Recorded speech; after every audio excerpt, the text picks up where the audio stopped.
Okay. I think this is a 2-woman race. I think it comes down to 2, but there are a few that I feel needed to be shout out. Starting with our girl, friend of show, the new and one half of the U.S. Women's Champions, Chelsea Green. Like the work she has done, like her getting that U.S. Championship win on Saturday night's main event was a reward to me for all the incredible hard work and great character work that she put in throughout the course of the year. I think that was fantastic. So she deserves a shout out because I mean, she almost to me it almost like, oh, we need something to give Chelsea. Hey, let's create the U.S. Women's Championship. Well, see, to add to that also, like, I feel like in the past, and this speaks to the new WWE, like, she makes you laugh. She has fun with the character stuff. Someone like that a few years ago, all of a sudden then you're just a comedic wrestler. Like, you're just doing backstage, and it doesn't matter what else you can do. But the fact that she still gets to go out there and show what she can do in the ring and ultimately get that belt Saturday, that shows to the new WWE what they are right now. Yes. Under Vince, she would always be that comedic character underneath, losing matches to younger stars. Right. And this was a reward for her to win that championship, to say thank you for, going viral. Thank you for the stuff that you've done. Chelsea Green. She is pro wrestlers. She's pro wrestling's Karen. And so that works. And by the way, this is when the fan cam comes in handy. The lights go down because they're ready for the next match, and the big hug that she gives to Piper Niven, a heartfelt hug, like, oh my God, I'm actually here and I did it. Right. It was pretty cool. Pretty cool. I think Willow deserves a shout out. While she is not, to me, the wrestler, I think she's trending in a very good direction. AEW.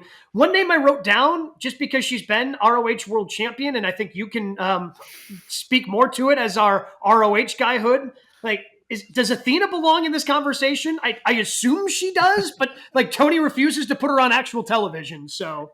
I have her name written down. She gets a nomination. You can't hold the title for 2 years? Looks like 2 years now. By the way, I like the way we're cherry picking our guests. As a very strong year of women's wrestling guests. Now that we go through this list, it's all. Do we have a Sky Blue nomination? She also. We can throw Liv in there. Friend of the show and a hell of a year. Liv is on my list as well. Yeah. But no, Athena deserves to be on there. I don't know the disconnect of why she hasn't been on Dynamite or Collision. I don't understand that, but believe me, I'm the only one watching. She's doing yeoman's work. She's doing great work.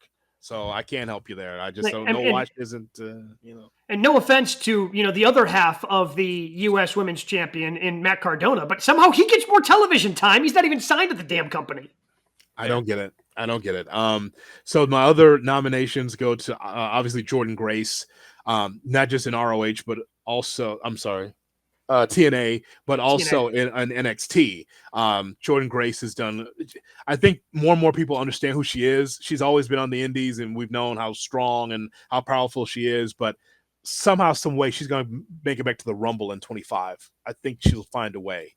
I think her contract is expiring soon, is it not? Yeah, it's pretty close. I think that's part of the reason why they brought Tessa Blanchard back. Yeah, that went over well. Oh God, she is not on my list. No, also missing from mine. Just had to double check. Again, I think it's a 2-woman race, but I don't know if you have any honorable mentions. I think we're probably agreeing who the 2-woman race is, but yes, maybe I'm off. We say Rhea Ripley. I mean, obviously her work with Liv Morgan.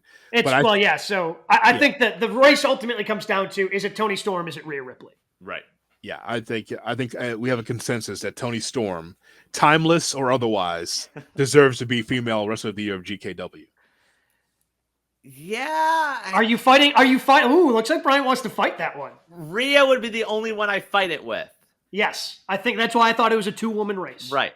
Like the way Rhea carried Raw for a few months, like she was the star. She was the one going out there and opening Raws and being part of the storyline. She did it as a heel. She did it as a face. Like, I think Rhea might edge it by a little just from like sample size and like her doing more than what we've seen from Toni overall. Toni's must see though. I mean, must see person in AEW. Has she done more? I mean, she definitely hasn't wrestled more than Toni. So I think that has to be factored in. Like Toni, and this is no offense to Rhea because she is just being herself, but we have seen overall like a badass, women, whatever her character is. Like we've seen that before in pro wrestling, and obviously it works because she's fantastic at doing it.